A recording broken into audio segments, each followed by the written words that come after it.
Hi, welcome to Racewalk 101. This is Coach Carmen. I've been race walking since 1986 and coaching walkers like you for over 20 years. So whether you want to do this for fun, fitness, or high-level competition, we're going to go over all the basics that you need to do it right. So let's start with the rules. Race walking is a little different than other forms of walking that you might be familiar with. There are two rules. You need to land with a straight leg and you need to avoid lifting, losing contact with the ground. So you'll find judges in the competition. They'll show you this paddle if you land with the bent knee, and they're going to show you this paddle if you're losing contact. Efficient walking is a pushing motion, not a pulling motion. So what I see in walkers who have spent a lot of time striding, power walking, fitness walking, anything with a bent knee motion, they tend to reach in front and pull themselves forward. What I'd like to teach you today is to plant your foot directly under your hip and then drive everything behind you. There's two very important reasons for this. The first is that every time your foot lands in front of you, you're momentarily stopping your forward momentum. If you're a competitive walker, that's kind of a big deal because you want to be fast and efficient. If you're doing this for fitness and for health, you might take into consideration that every time you do this, you're jarring something up and down your spine. So two good reasons. We're going to plant that foot directly under our hip. Now this involves maybe some new muscle memory. So guess what? We're off to do a drill. Okay, I call this first drill the standing hip drop. And it's going to teach you to sit onto your hip each time you take a stride. And hopefully your foot's landing right underneath you.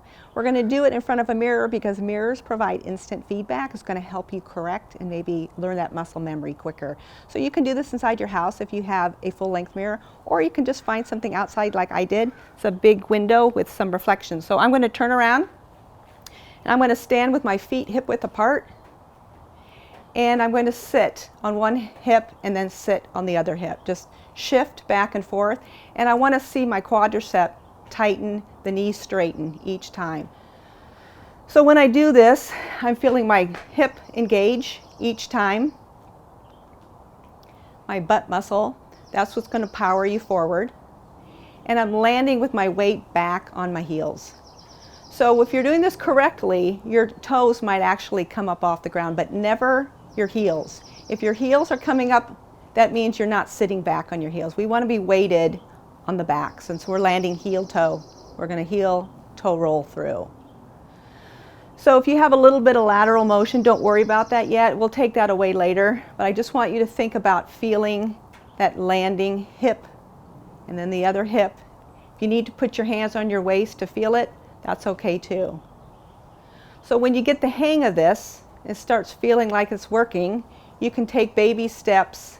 And I mean baby steps, real tiny steps towards yourself.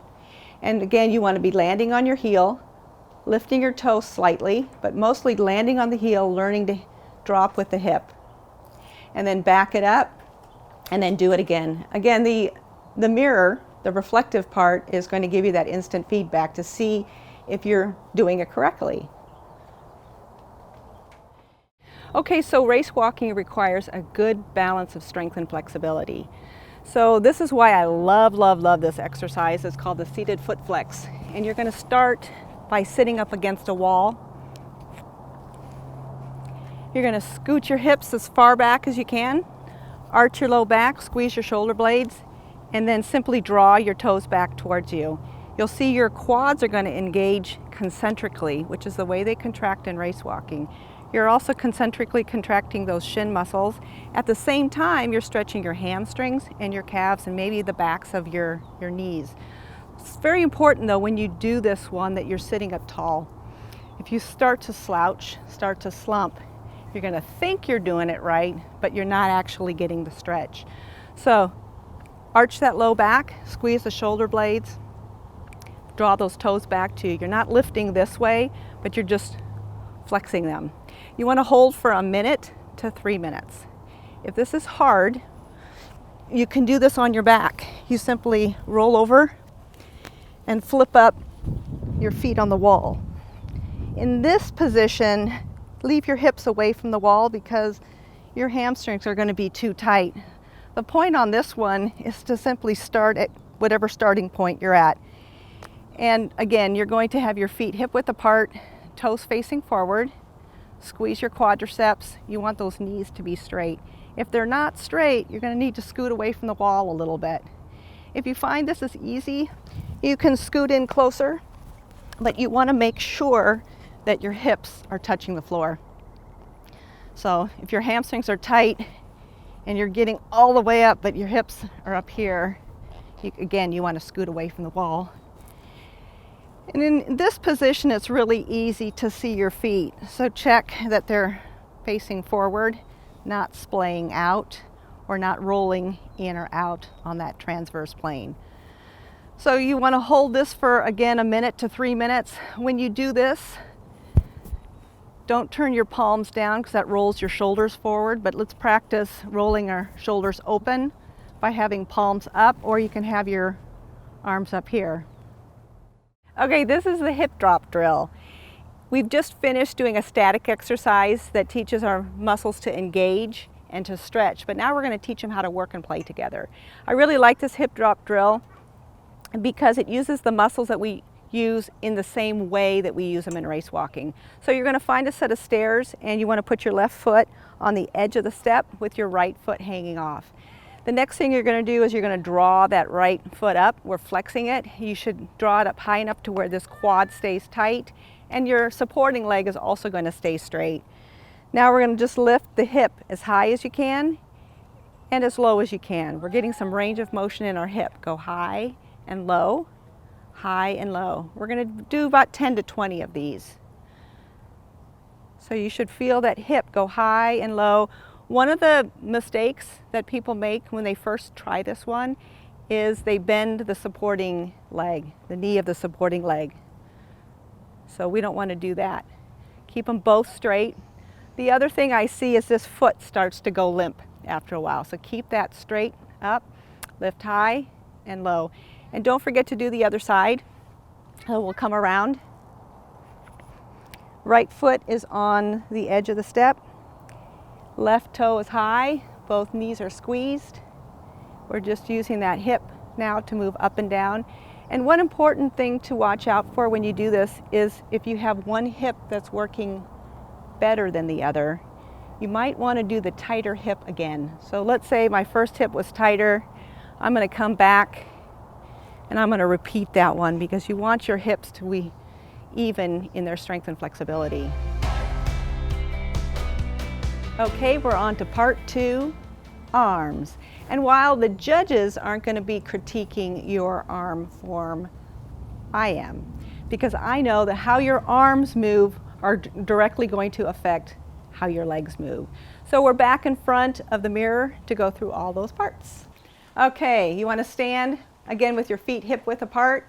We're going to bend our elbows and start swinging our arms. You want to look in the mirror and see if your shoulders are relaxed and your head is up. We're going to drive our elbows back hard and relax forward. Hard back, but relax forward. You never want to spend energy driving your hands up high because then you're tipping your shoulders back and we're going backwards. We want to go forward, so you want to drive back hard, relax forward.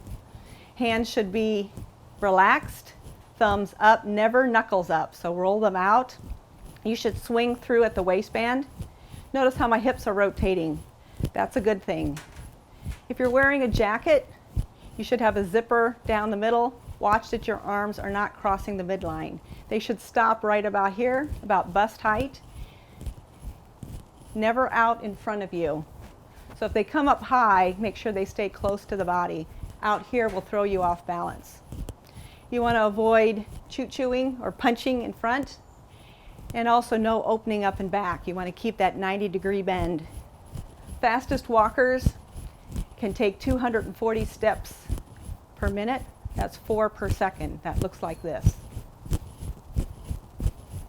And the arms keep up. So you're going to do this drill in the mirror for about a minute. You can actually just do it. See if you can do 240. 4 per second.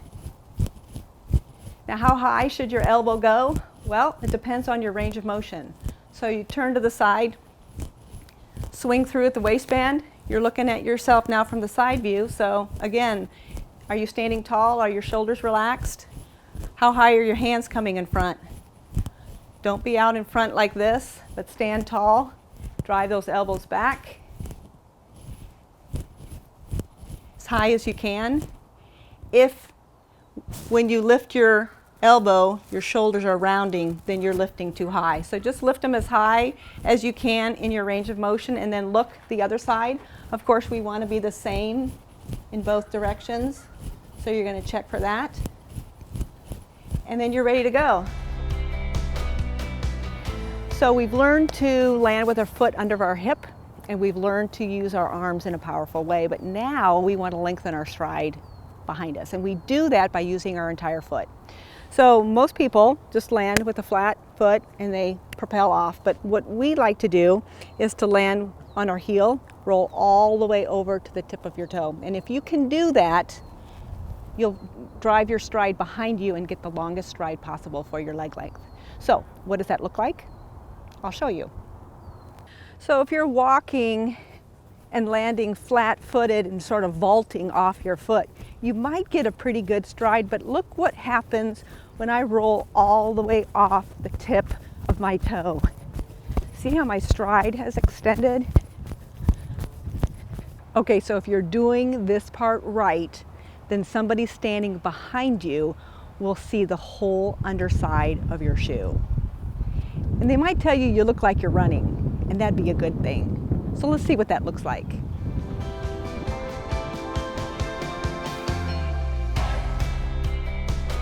Okay, so now we're on to part 4, lengthening your stride. So if you were watching me walk towards you and I just happened to be on a line and one foot landed on one side of the line and one landed on the other side of the line, you probably wouldn't think that's too inefficient, but we all know that the shortest distance between 2 points is a straight line. So now we're going to learn to lengthen our stride by rotating our hips and landing on the line. So we're going back to the mirrors. You're going to stand in front of the mirror, feet hip width apart, standing straight. Do you remember when we were doing the arms, how I had you pay attention to how your hips were rotating? Now that part's going to be key for lengthening your stride by walking on a line. So we're going to start this drill by standing with your knees straight, and you're going to rotate your hips. Pretend you're a pencil and somebody's doing this. So stand nice and tall, squeeze your buttocks and rotate. Now bend your arms, and now add the knee bend. And this is what's going to allow you to walk on the line. Just a side note, if you have back issues and this is bothering you, just remember this isn't required. It's just something to enhance your technique. So on that note, we're going to get back to the line and we're going to see what that looks like. So we're rotating and we're walking on the line.